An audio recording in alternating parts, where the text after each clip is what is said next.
I'm Jonny Smith. I'm Richard Porter. And this is Smith & Sniff, a podcast in which two friends talk about cars and many other things. I had a conversation with my son the other day about two things, which are, there's a lot of them around at the moment, and I don't mean like flies or wasps. Men in vests that ought not be, and also right, yes. E-scooters. Okay. He really wants an e-scooter, and I've said no, because rightly or wrongly, listeners, I think you just look lazy. Is that okay to say that? well, let's find out. Because, okay, I'm just going to give you slight context to that. You see people hammering along, usually on the pavement, on an e-scooter with very small wheels, and you know that if you hit a piece of gravel, you're going to end up high-siding. They're usually texting or vaping as well, so not entirely in control of scooter. Also, then they go onto the road and they're weaving around like dicks, and you're not getting any form of exercise, are you, with this? So when it runs out of battery, it's sort of useless.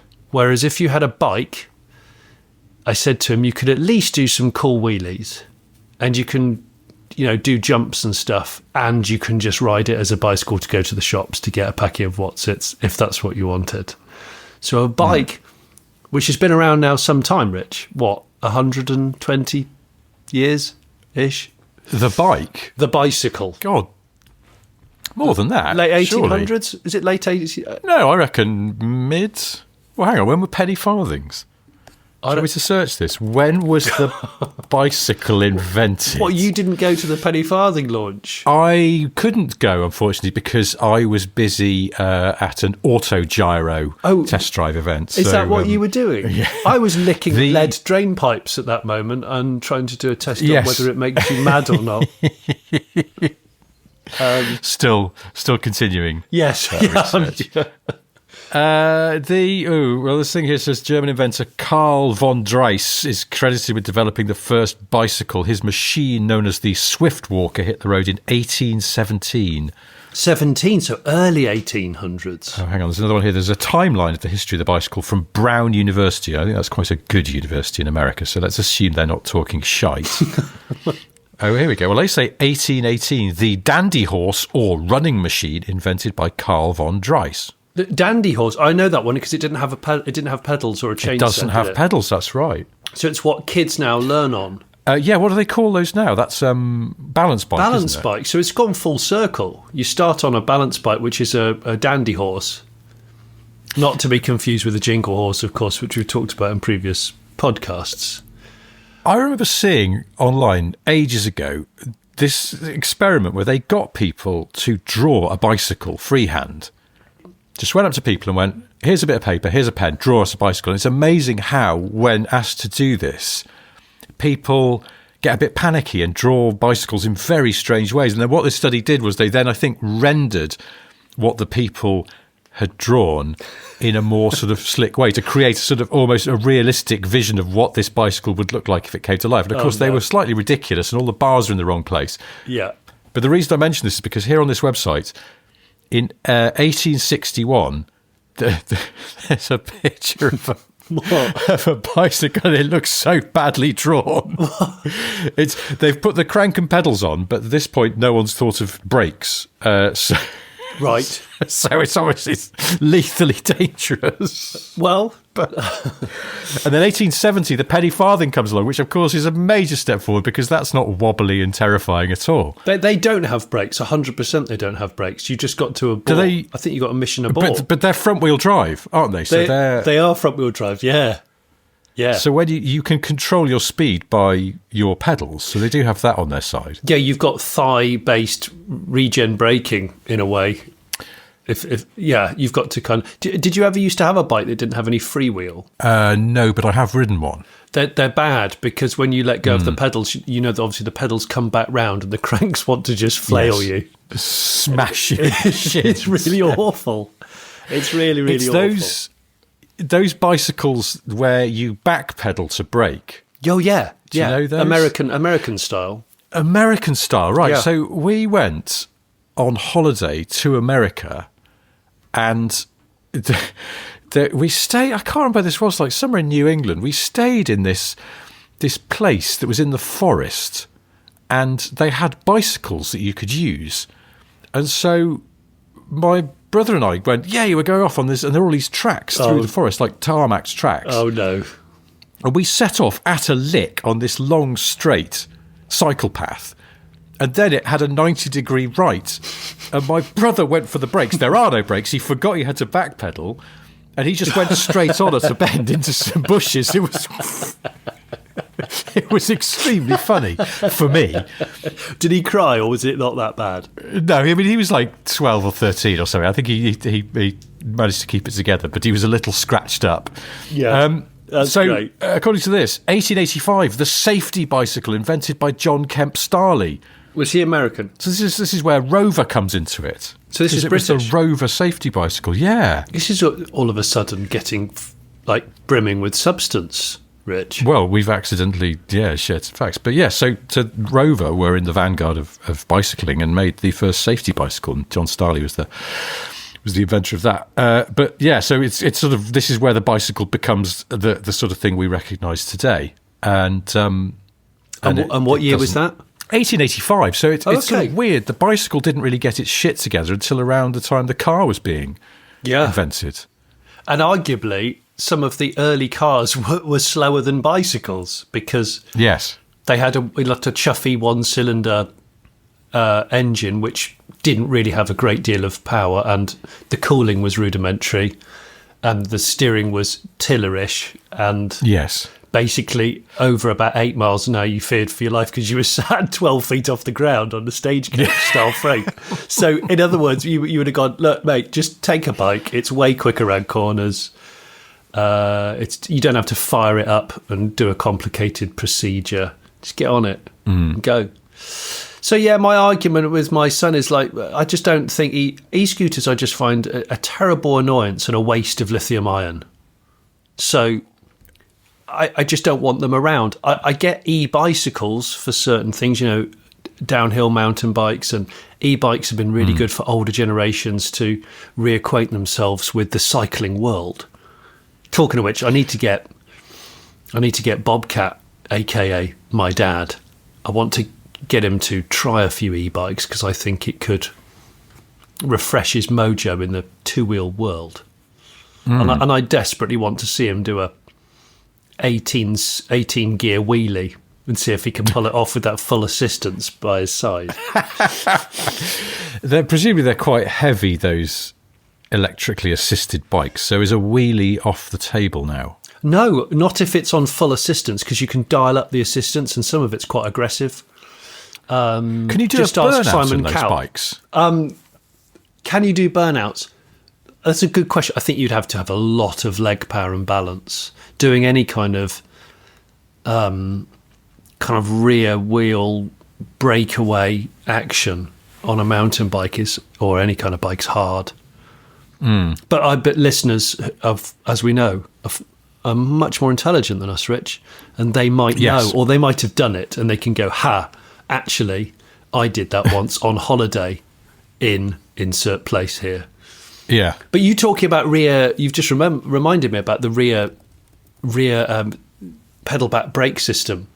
Down our cul-de-sac, we used to have a family who moved over from, I think they were British, but they went over to the States for a while to live and work, and they moved back and they brought their bikes with them, and they all had Huffies.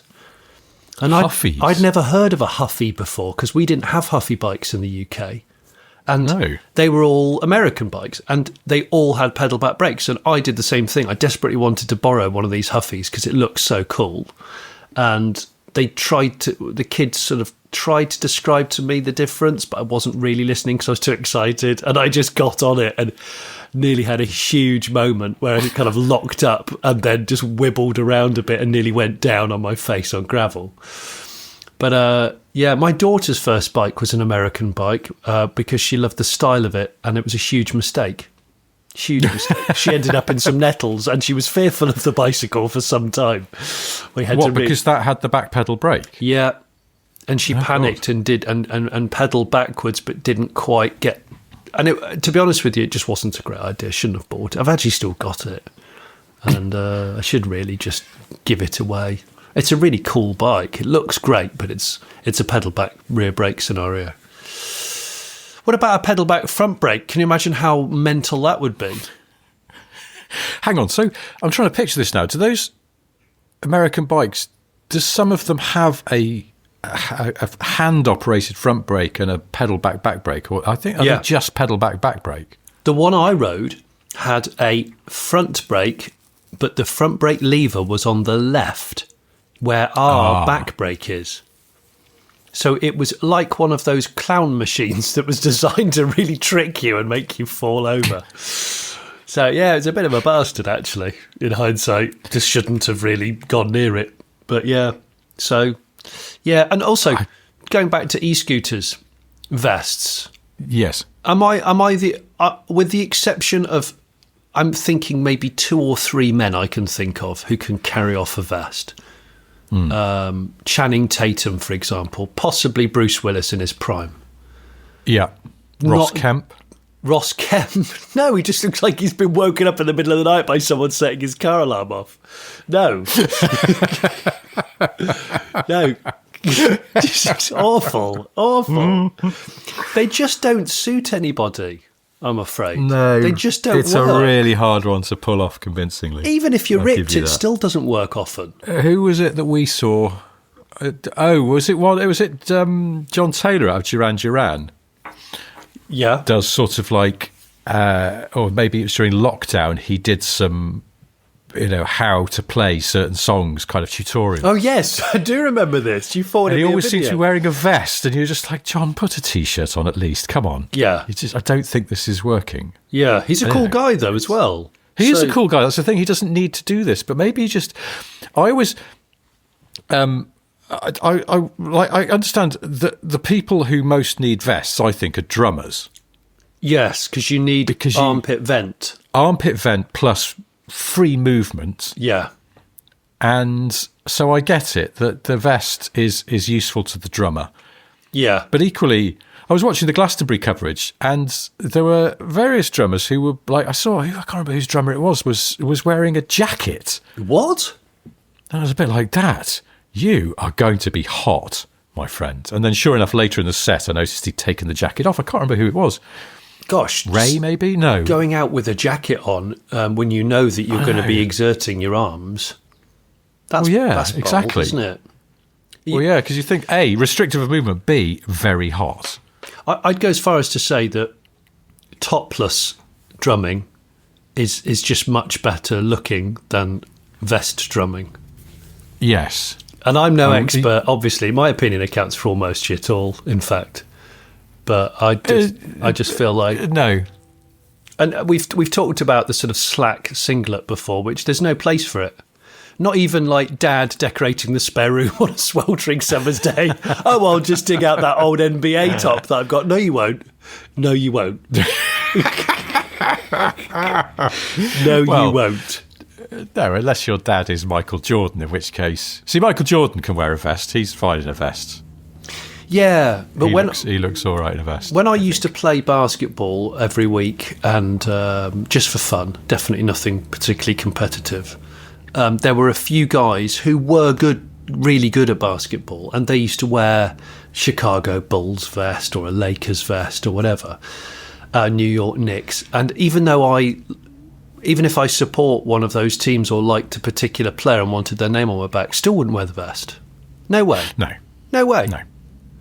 And there was none of the players, even though they were excellent players that I used to play with, none of them should have worn the vest, I'm afraid. None of them should have worn it. It just doesn't work.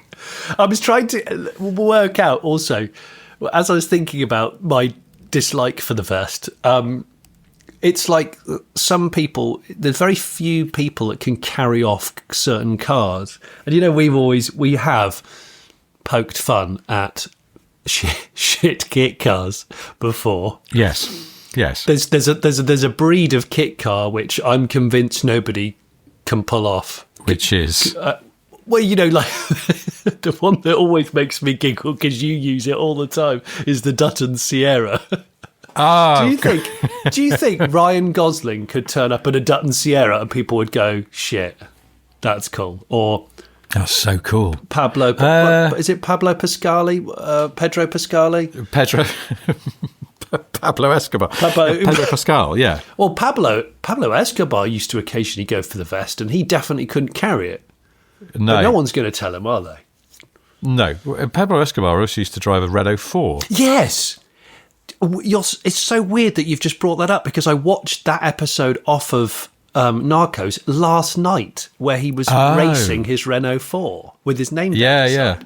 And I thought to myself, that would be a really interesting tribute race car to turn up at Goodwood or something. What? I'm in the drug lord Renault 4 racer.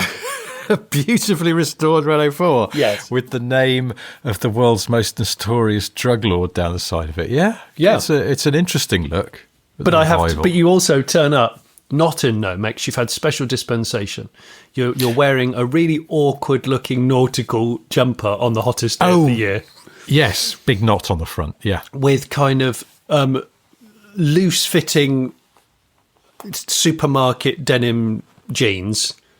And I can't remember what shoes. Jerry Seinfeld spec trainers. Yeah, they very are. White 90s trainers. They are a bit Seinfeld, and they don't quite work with anything.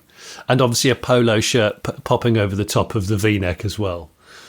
Yeah, and you just turn up. But then the vest underneath that, so then you're triple layering it gosh. during potentially quite hot weather. So you're harnessing in the BO. It's going to be like when Chernobyl blew, when you take that lot off.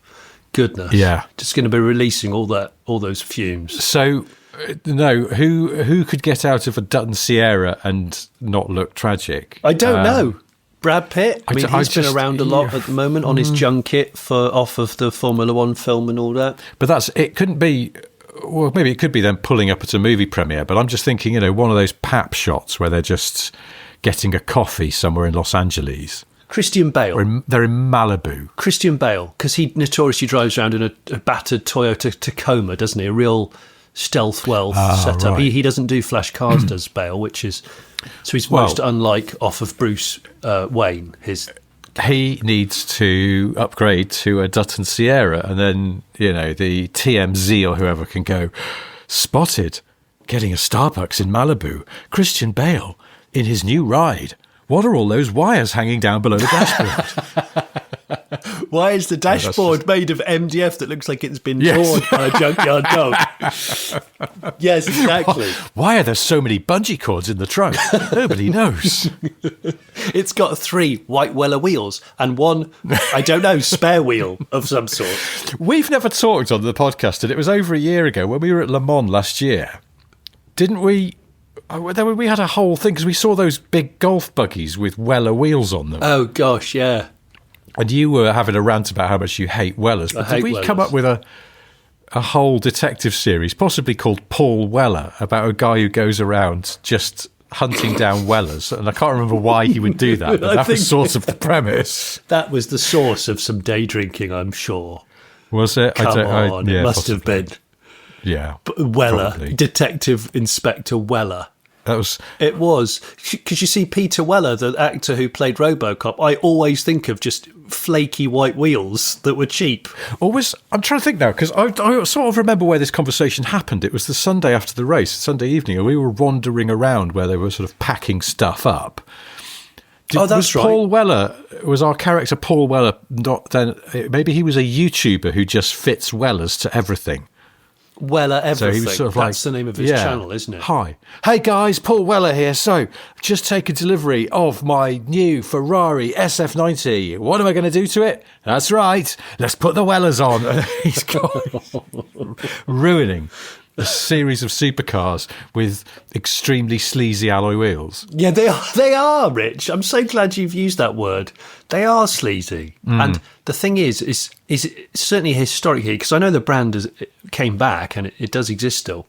It's like the ones from the olden days were put near the powder coating system, but not quite into the powder coating system, so that any kind of damp weather or brake dust or anything, it would just start sheeting off and then just looking ultra scabby and bleedy because they were often white. So the rust bleed would, and I don't know if any of our listeners from abroad, I don't know if they know what a Weller wheels are. I don't know if it's a British thing. I'm not sure. Oh, that's a good question. Is the Weller a universally known wheel? The Weller. The Weller. Oh, yes, it's Danny Zuko's wheel of choice. Yeah. Tell me more. Did the powder coat fall straight off? When I was a kid, I thought that song was going Tommy Moore, and I was a bit like, I don't know who that is, but I'm sure it's great. Weller, Tommy Moore.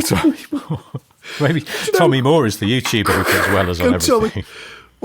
When I went on holiday to Orlando last year with the kids, and we went to that amazing Dieselland Auto Museum, you've just reminded me, they had the Grease Lightning in there off of Grease. Oh. Yeah, and I stood right next to it, and it reminded me how crap it was. I looked at it from every angle, and it was like, no, it's rubbish. No, it looks rubbish. It's got really gawky, like snail-like headlights. And it's got and do you know what it's like? It's like one of those wedding cars that's pretending to look old but isn't. Oh, and it doesn't quite work for it, however you stare at it. What are the ones that have got? Quite often they've got like doors off an old Mini or off an Austin 1800. What are they called? Not the Excalibur. Was it the Excalibur? No. Anyway, it doesn't matter. They're Would you rather daily one of those or a Dutton Sierra? I think a Dutton Sierra. But I mean, do you know, I'd like you, because I know you live in Bath, which has lots of hills. I'd like you to daily a Dutton Sierra, which has the choke stuck on all the time, so it's using shitloads of fuel. It'll be a 2-litre Pinto. Oh, God. And it stinks. The clutch is right at the end of the bite point. It's so high, the clutch. And you haven't really got the funds or the inclination to do the clutch on it, so you're just going to keep nursing it. But you live in an extremely hilly town. Yeah. So you're like, you're constantly trying to either run a red light so you don't have to stop until the hill start. You've had loads of 3 points from the police because you just keep doing that kind of thing and just not stopping when you should. You go straight into a roundabout when there's cars coming. Do you know when you go into a roundabout? I did it on the way home a minute ago. I've been out of my Boxster early doors this morning, and it's been highly rewarding. You know when you tip it into a roundabout and you have to make that quick decision of there's a car already coming round. Do I go hard on the brakes or hard on the throttle? And you have to make that decision so fast. Yeah. It's a lovely decision to make if you're in a car that's nimble. Yes, it's a less lovely decision to make if you're in a Dutton Sierra that may only be running on 3. It's an ongoing issue. Talking, as we have been, about poor clutch use and Bill Withers in the past couple of weeks. We had a message from a listener called Chris Berry who said, when I worked at Kia near Chester between 2005 and 2008 as a spanner monkey, I once experienced one of our Kia Picanto courtesy cars arriving on the garage premises at full revs, almost bouncing off the limiter. Me and my fellow spanner monkeys all turned around and witnessed the vehicle pulling up right outside the workshop doors at max revs, followed by the overwhelming stench of burnt-out clutch. Oh, my gosh. It turned out we'd lent a manual gearbox courtesy car to a customer that only drove automatics. No way. Needless to say, the customer didn't get very far with the car and had to return the poor little Picanto with a totally burnt-out clutch. I can confirm this as I got the job of replacing it. I bet it was like molten lava, the clutch plate. Yeah. But so he took the car away. Chris doesn't say for how long, but it can't have been that long before he went, no, I can't cope with this, and brought it back. It must have been like 10 minutes. That time. Yeah, but he so just, I presume, clutch half out, full revs, toasted the clutch. That's extraordinary. Anyway, we've had quite a few. We've had quite a few mentions of Bill Withers? Bill Withersing the clutch. Yeah. But I was going to ask you about your Boxster because by the time this podcast goes out, your video about it will have gone live. Yes. Yeah, we'll have done an update vid on giving it the first clean in I think nearly 18 months, and also going through the suspension. I've rewarded it, Rich, with I've spent £2,000 on suspension. And I bought the car for £2,000. But I think it's actually worthwhile because I've owned it long enough to know how much I've fallen in love with it. And I think it's money well spent because a lot of that suspension's not going to need replacing now for at least a decade. So it's kind of like it seems to be good maths. And the car feels so nice. It's been such a satisfying drive. I've had the top down over the last 4 days or so, just really enjoying every corner, every gear shift. Damn, I'm satisfied. I am like a middle-aged Cheshire cat in it. Of course, wearing a cap because it's sunny. It sort of bothers me sometimes with older cars. I think about it sometimes with my Beat, that the suspension is not in the first flush of youth. And bushes get tired and maybe the springs and dampers aren't quite as they should be. So you're not getting the car as it was designed to be enjoyed. No.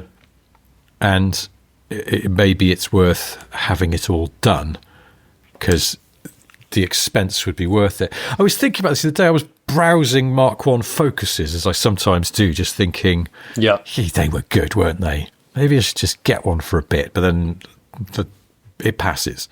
Well, but I thought the appeal of the Mark I Focus is how nice they are to drive and how lovely the handling was. But I thought if you got one now, maybe it wouldn't be quite as good as you remember because it isn't, because the bushes are all tired.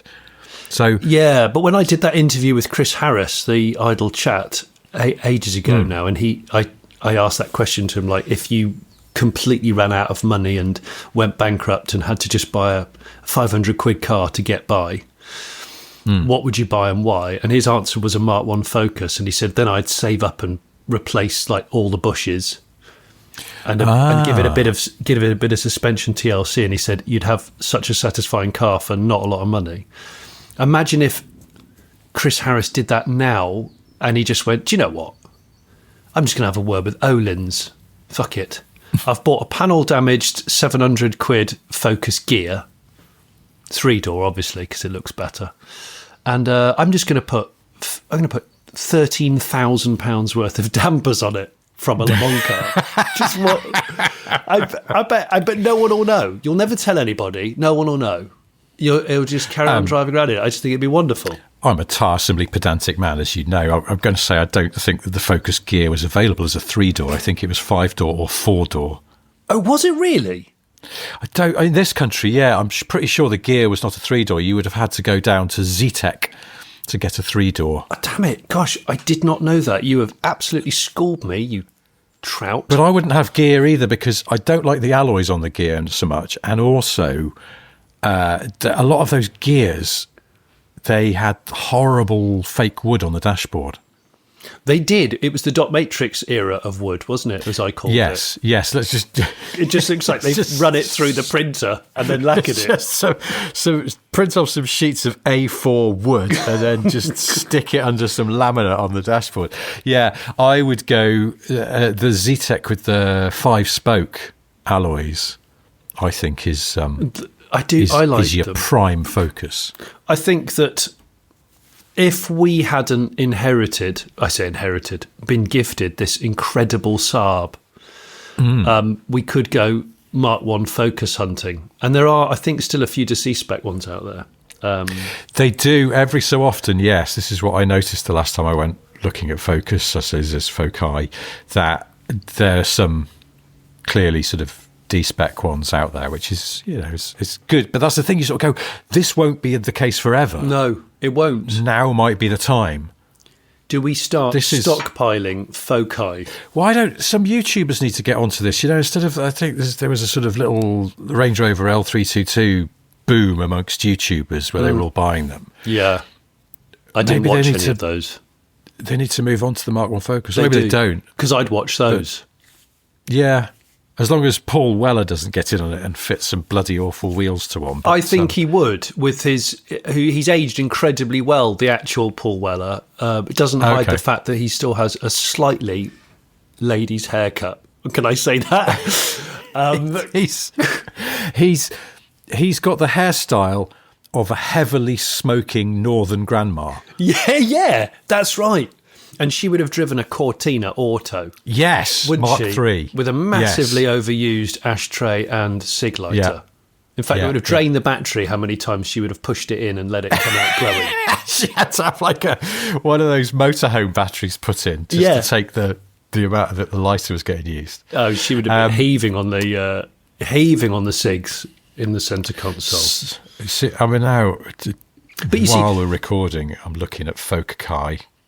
Well, while you're doing that, so there's been lots of Bill Withers Bite Point and Bill Withers CVT chat. Yeah. Since we've become Saab guys. Yes. Hi, guys. I'm a Saab guy. I have invented a new game. It's not revolutionary, be warned. People do the yellow car game when they're travelling.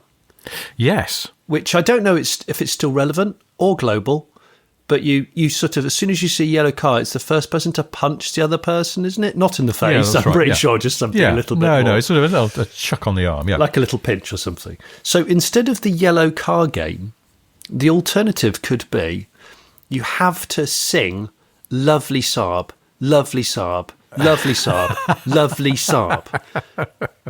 If you see a Saab, because of course Saabs aren't around anymore, so there's not as many Saabs. But there are still a surprising number of Saabs around, and there's a guy that I drive past, a house I drive past, not far from here, where there are two 9.3 estates. One's a very late one, and I always admire them. But do you sing? Because that's what we could. Song? I don't, but I will now. Well, because also the Saab that we've been very kindly given by our listener Steve, we've got a few things we're going to do to it, I think, aren't we? Maybe things we're going to sort out so we can sing It's Gonna Be a Lovely Saab. We've got to hold the R of the Saab down, and it's like that becomes another layer of competition when you're on a road trip. Who can hold the longest R of Saab? And you have to time it. One of you has a stop. Yeah. Lovely but then Saab. you find yourself on a road trip with Bill Withers, and he absolutely kicks your ass in the holding a note stakes. Oh, Bill Withers, no one's told him about the yellow car game. Bill Withers just pulls you over at a junction and just opens the car door and just punches you in the face as you're going, Withers is so furious about the whole thing. Doesn't want any part of it. Doesn't want any connection with the CVT gearbox, terrible bite points, people's inability to drive manual cars. Doesn't want a part of it. Probably doesn't even like cars, Bill. Do you think? I don't know. He was an know. aeroplane technician, wasn't he, Bill Withers? Seriously? Yeah, before being a professional singer. I'm absolutely certain I read that he was an aeroplane technician. Yeah, worked at one of the small airports around Los Angeles, I think. Was it Burbank or something like that? Huh. And he decided he was just good. He just enjoyed singing. But then decided to have a career change and dive into the world of singing, holding a note for a really long time. Yeah. Oh, no, he worked as a mechanic installing toilets in Boeing 747s before his career took off. No. Yeah, he worked at Weber Aircraft in California, installing cameras in toilets.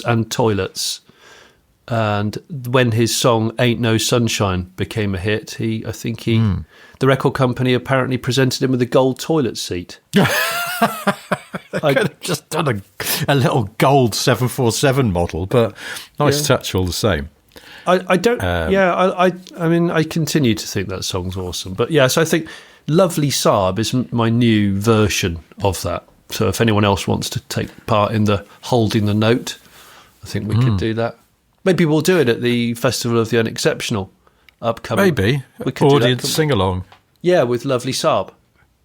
We'll have to point at one, won't we, obviously? Are we going to take the Saab to photo or not? I don't know. We could do, couldn't we? We could do. Is it high spec, though? It seems a little high spec. I know. Well, yes, I think it is a bit exceptional. But then we're being given a little free pass, aren't we, to bring our cars because we don't have anything that really hits the spot. Not really. Much so I'm just looking now. There's a Ford Focus 1.8 16-valve Zetec 5-door. It's an early one on the S. 98 on the S. On the S. Is that 97? It's 98, this 98, says. wow. And it is £895. Gosh, and is it got 97,000 miles on it? It's blue. It looks lovely. It's got it, and they've been quite honest about it. It's got a little bit of what the description accidentally describes as service rust. Service rust? Service rust. Surface rust on the wheel arches and the bottom of the front wing. But they put pictures in there, and it does look pretty superficial. Got a cracked bumper and stuff. It's not cosmetically perfect, but it's a good 10-yard car, I'd say, and it's only £895. Well, these are the cars we should be buying now, because they reach that point where no one's realised, or few people have realised how wonderful they are as just a car. And of course, a lot of people, younger people, will have grown up as kids in those cars, in an early gen Focus. So maybe now is the time that if we can afford to, we should all just put £700 to one side and buy one. And then before TV's Chris Harris swoops in. Yeah, exactly. And buys them all and then has, Ricardo or Lotus do a full suspension rebuild. Exactly. Actually, Lotus did do some of the early suspension work on the Focus, true fact. Oh, like you imagine a carte blanche with Lotus suspension systems. Just sending it over to Lotus and go, do whatever you want. It just has to ride really well and it has to rail corners. Off you go. They probably just go, we're just going to put it exactly back to standard with new bushes, springs and dampers. Yeah, it'll cost you about £268 from the local auto factory for all the bits. Oh, okay. Well, that sounds cool.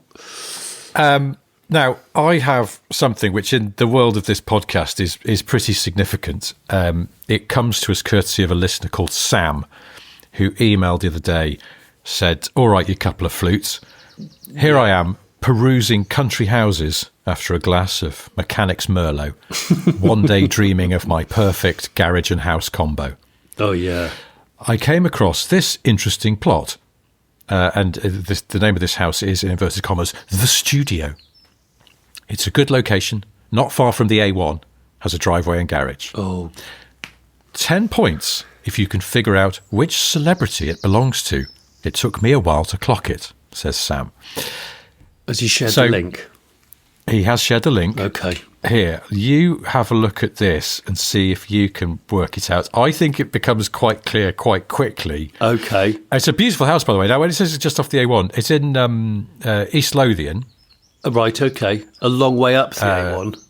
Yeah, a long way up the A1, not too far from Edinburgh. But nice location. It's sort of, as far as I work out, this is sort of like a collection of buildings, and it's very beautiful, spacious looking sort of house.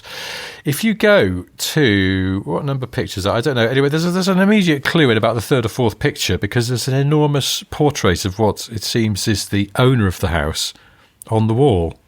Oh, really? Have you seen it? No, I'm looking at it. Hang on, I'm just bringing it up now. And then you keep going, and then later on, there's a room that has another massive portrait of the singer.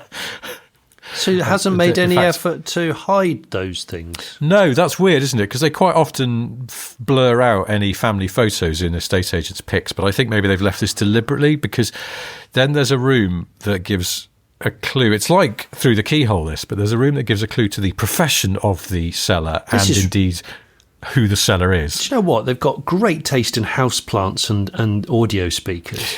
Yes. Can I say that? Yes. I don't know. But if you notice, hang on. There's another I've just picture seen of the oh gosh, it's not, is it? I think it is. I've just seen there's a sort of doily covered dining table, and behind that is a black and white image. Yeah, there you go. It's, can I say it? Go on. Is it Fish from Marillion? It's Fish from Marillion. Oh my gosh. Oh my gosh. Fish from Marillion's house is for sale. But no, what is actually even better about this is that now we had a tip-off about this a long time ago. Marillion spec. What car Fish drives. Yes. And this seems to completely confirm it, because parked outside this nice house near Edinburgh. Yeah. Oh, he's got all his raised beds in the garden, because I know he's keen on growing things. Ah. Yeah, because I've seen him doing videos where he's talking about various bits and bobs to camera, and he's in his front garden, pretty much. Okay. Well, parked outside this house, which has got a lot of space for cars, actually, would be nice. But there's only one car, and it is a Skoda Superb Estate. Oh, gosh, so cool. Which does tally with what we were told before, that Fish is a large Skoda enthusiast. Yeah.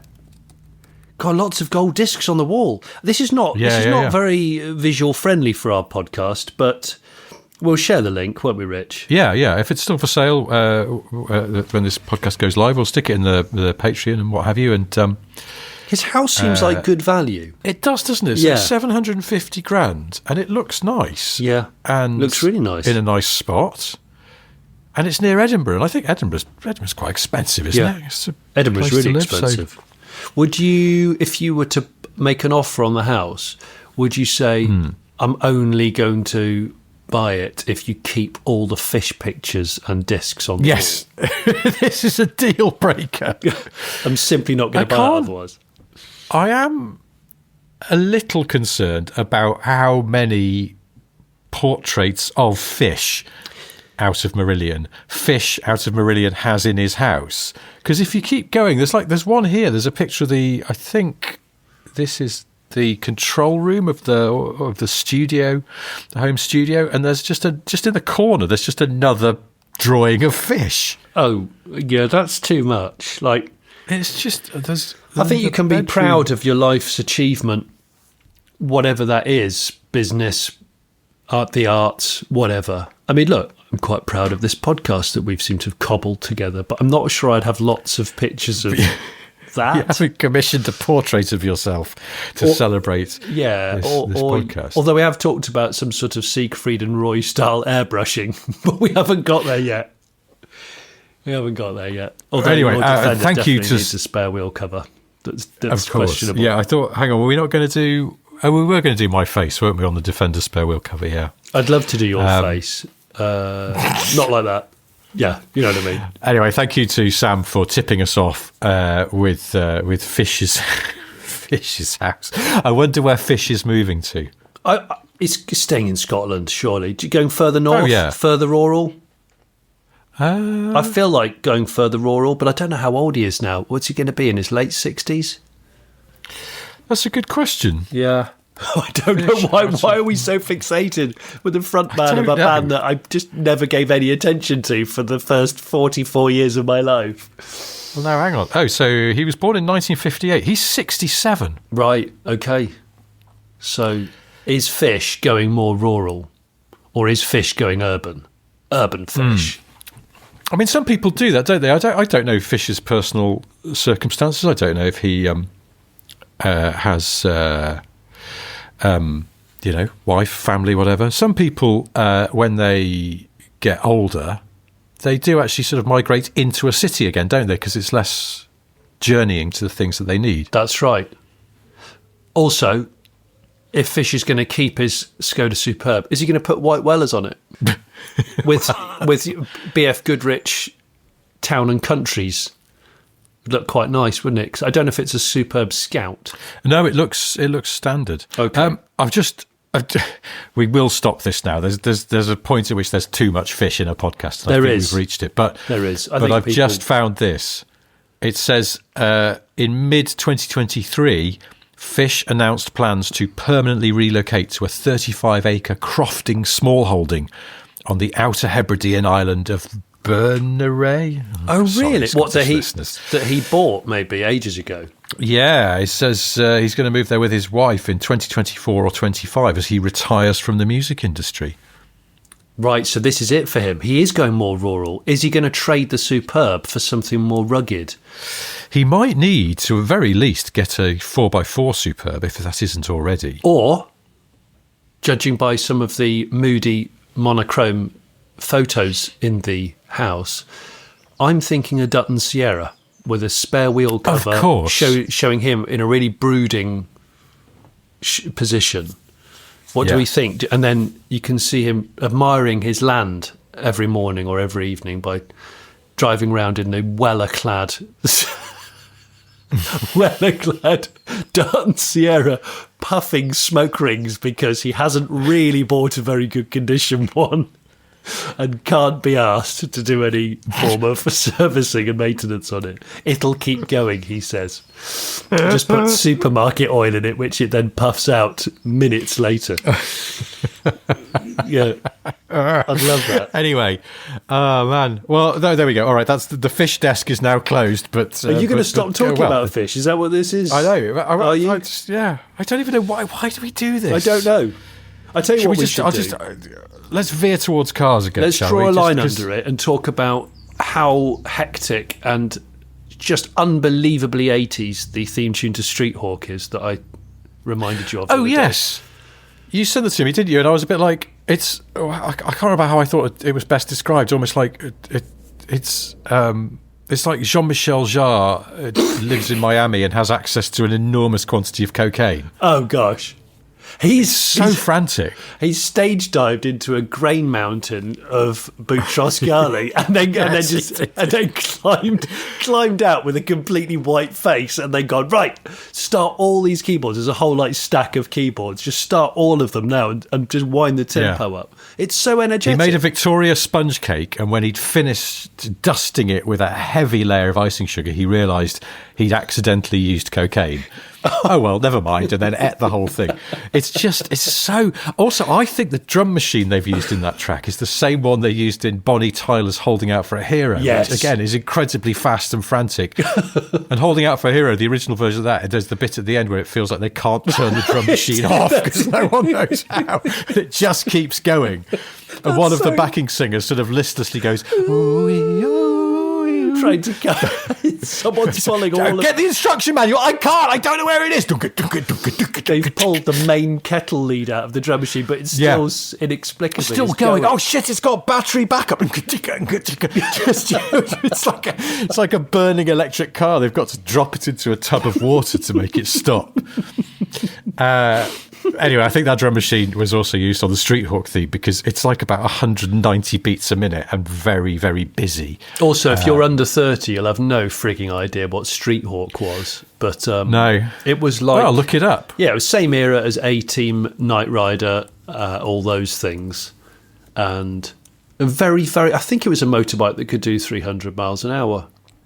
Something like that. The weird thing about Street Hawk is that unlike all those other series, which are very long-running, Street Hawk was only one series. Was it? It was. Yeah, it wasn't very successful, and it was cancelled after just one series. So, oh gosh, do you know why? Which is I guess probably just didn't do the numbers. I'm not sure. No, I know why. Go on. Theme tune pissed people off by being too hectic. Oh right, it's just giving me a migraine. Yeah, before it was the like it's too fast and tinny. I can't bear it. I can't deal with this. But really good.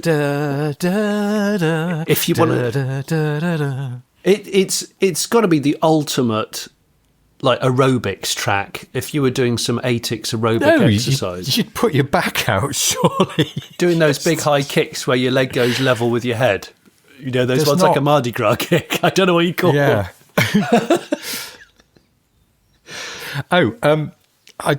Did you watch, it was the weekend before last now, wasn't it? But did you watch much of the Glastonbury coverage?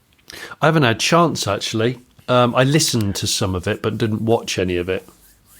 There's lots of really good stuff. Stuff that I sort of, I'm not a massive Neil Young fan, but I watched his set and thought it was really good. I really enjoyed it. I was prepared to sort of turn it off or, switch to some other stage on demand, and then just ended up sticking with it because it was enjoyable. But we've been talking about Bill Withers' CVT / clutch slip, and then we were asked in an Ottersot about singers that remind you of car things.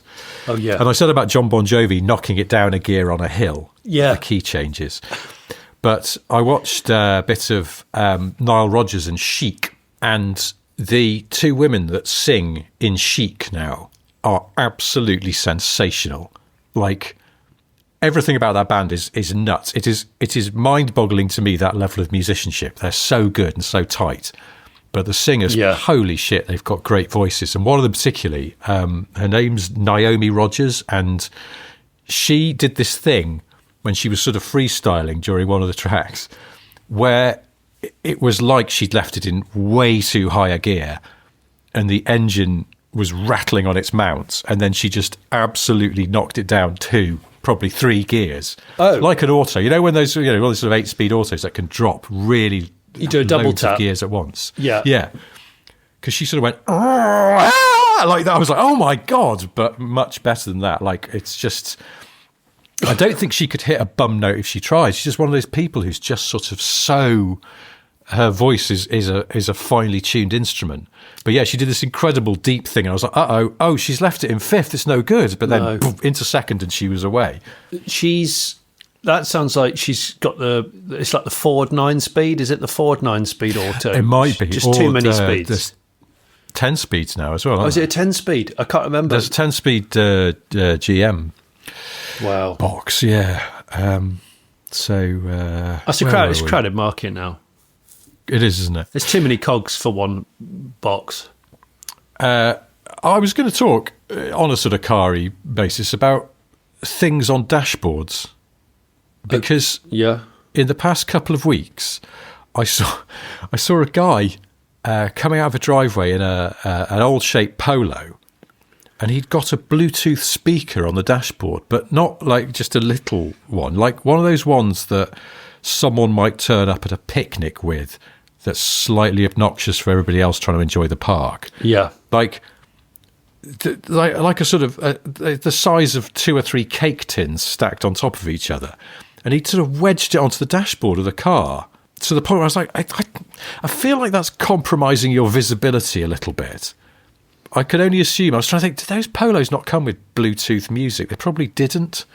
So he's gone, take this, big Volkswagen. I'm not paying extra to have a new stereo fitted. I'll just put a Bluetooth speaker on the dashboard. But it looked fucking ridiculous. I'd never seen that before. I've seen people turning up to picnics with like a full hob, like a gas hob thing. Yes. You get the occasional disposable barbecue, but then, it's a fire risk, and so a lot of places ban those. This person turned up with a gas bottle and like a 3-row hob on its own kind of stand. Looked like a keyboard stand from the 80s. You look like Matey from Pet Shop Boys, but you were actually just cooking loads of food for people. And the kids were playing a game of football really close to it. And I just kept thinking, one of the kids is going to absolutely whack that ball and it's going to knock the whole shooting match over. There's boiling water and hot sauce everywhere. I'm not down with it. No. I'm not actually down. I'm not that down with... I know it's bad because my kids said it to me the other day. They went over to a friend's house for a barbecue and they were like... It feels really strange because we've never done barbecues, have we, Daddy? And I was like, no, we just haven't. It's because by the time you've got it all outside, you could have just done it indoors and then eat. I quite like eating outside, but I can't be asked to cook outside. No, I can't. We have a barbecue, and my wife loves a barbecue. Though we haven't done anything this summer yet, but you waiting for the rain? Now, is that what you're doing? Honestly, can't be asked. It's simply that I can't. In fact, funny enough, this week, the end of this week, I know we're going to a barbecue at someone else's house, and that's fine because he's a mate of ours who bloody loves barbecuing, and he will take care of it all, and it'll be delicious. Yeah, but I simply can't be asked. No, it's bad, isn't it? I feel bad for admitting that, but that is the truth. I think it's liberating to admit these things that we're all supposed to enjoy, and you can just go, actually, I don't. Are we wrong and everyone else is right, or...? No, you're allowed to not like things the same way people are allowed to like them. I don't, I was thinking this when watching the 1975 at Glastonbury. I don't like them. I've tried. I like a couple of their songs, maybe. I find the lead singer deeply irritating and things like that incredibly long album title they had, just profoundly annoying. But I also have to understand that lots and lots of people really seem to like them. And I've tried to understand why. I can't, but I'm not going to slag them off. There's clearly something there they enjoy that I'm not getting. So, best leave it be. It's not worth expending energy about. But I suppose the same is true of barbecues. I'm absolutely. I'm the same. Al fresco dining, that's cool. I'm down with that. In fact, I've done it at your house. But creating the produce outside, I mean, you're just inviting wasps following you. You know what I mean? Like pets begging and stealing things off trays. It's just it's all going to kick off, mate. It's all going to kick off. The other thing I saw on a car dashboard was just a couple of days ago. I was driving through rural Wales, and a guy in an Audi A3 came the other way on a narrow lane. And I pulled in to let him through. And as I did, I noticed that he'd got a shoebox on the dashboard of his car, but in front of him. What? So on top of the instruments, basically, there was a full-size shoebox. And I can't... Full of drugs? I don't know. That's it. What are you doing? It's all full of shoes. But either way, why? Yeah, that's why not is that right. the place in the car that you chose to? And I don't think the car was like, it's not. You see someone moving house or like students going back to uni. Yeah. And every part of the car is full of stuff. It wasn't that. It wasn't like, right, that's it. There's not a single place in this car I can put things. Oh no, my shoes. Oh, I better put them in front of me. It wasn't that. The car seemed empty. You've seen people it's mostly on Pinterest and things like that, actually having plants on the dashboard of their cars. Yes. That's terrifying. Yes. I saw it. Didn't they? I can't remember what car. It might have been a 206 or something. Where there's a well. There is a well in front of the passenger. That's right. And people put a bit of soil in it. Yes. And cacti. You could have done it really well. You could have done it to a deeper level on my old Ford Ka, because the Mark 1 Ka, remember it had that revolving glove box thing? Oh, yeah. But you could take the whole thing out and it was just a well, and you could have planted some geraniums or something in it. And no passenger airbag, so you're not at risk of then sort of having a couple of plant stems embedded into your eyes in an accident. It was just a little thing. Would you have trained a creeper that ultimately went round the whole circumference of the dashboard? Well, a car's kind of like a greenhouse, isn't it? Yeah, it is. Yeah. So you could do some tomatoes or something. Oh shit! But you'd have to irrigate, wouldn't you? Yeah, I suppose because they're thirsty. Tomatoes. Really thirsty, and especially what about air plants? They're very 80s, but they don't need much water. Air plants? Yeah, not hair plants, air plants. Hair. Hey, do you know who could advise us on this? Who? Fish out of Marillion. Oh gosh, he's shit. You've gone straight He's back, you absolute Marillion boomerang. You're a Marillion boomerang, and you can't help yourself. Well, look, I think we're closing in on the time when we need to gently manoeuvre this into a space. So I'm going to mention fish just one more time. Stop it. In the context of three things that I need to mention. The first being, of course, that Jonny has an interesting project on the go, developing a new crime-fighting drama series in which the former lead singer of Marillion and a double amputee racing driver go around solving murders under the working title Fishmonger. If that's not to your taste, there is, of course, the Late Break Show where you can learn about Jonny's refreshed Boxster. Oh, what else have we got on there? Well, there's obviously been the recent admission that I've bought a moon mileage Tesla Model S. Oh, yeah. With the free fuel for life. That's been controversial, Rich. That's been interesting.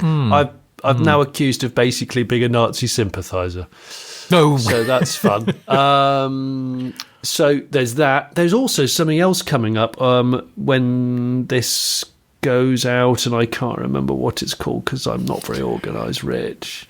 Is it the Dutton Sierra road test? That's right. I've taken a Dutton Sierra to, what are those off-road people in California who do the Broncos? Yes, I know. Jonathan what's it? Jonathan, I can't remember the company's name. And the logo's like a little reptile. Yes, them. I took them. Oh, I know. Bloody hell.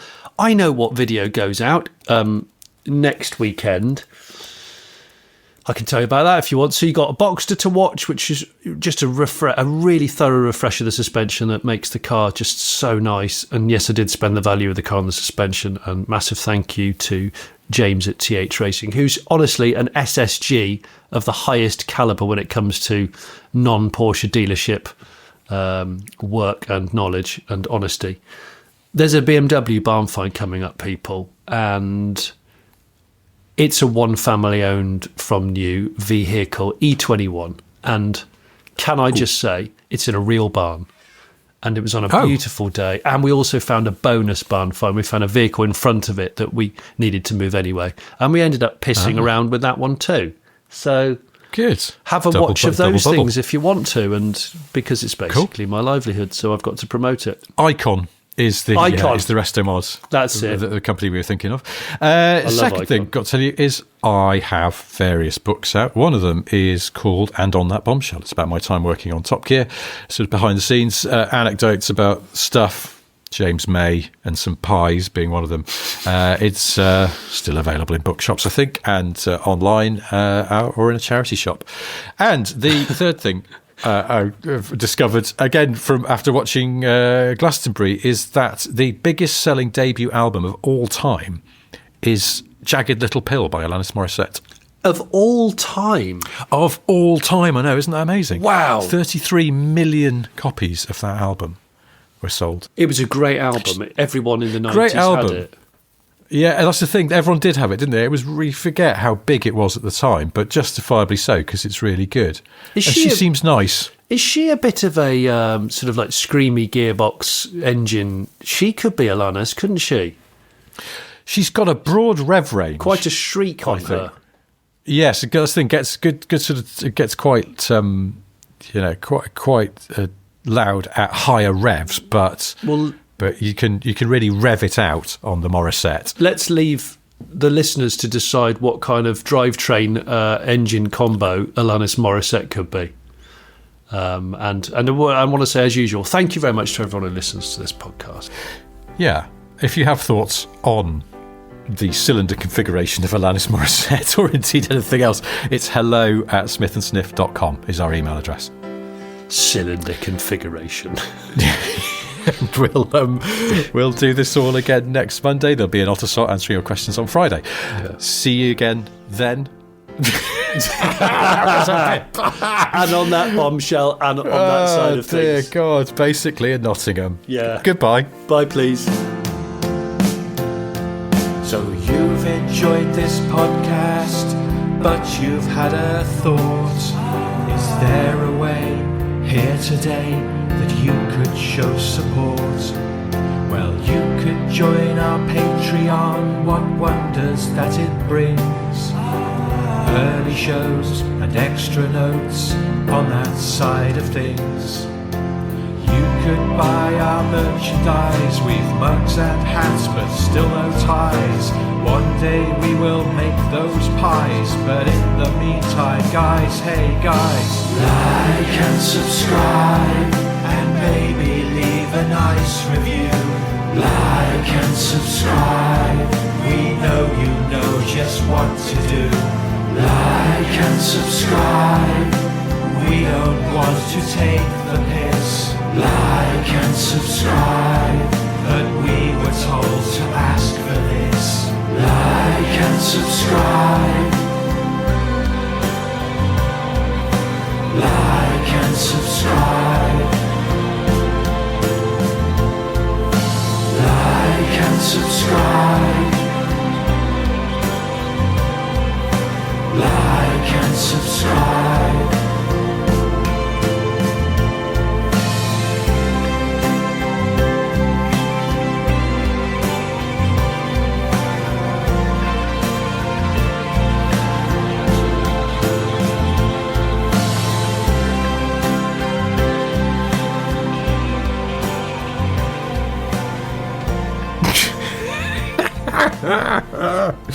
Until then.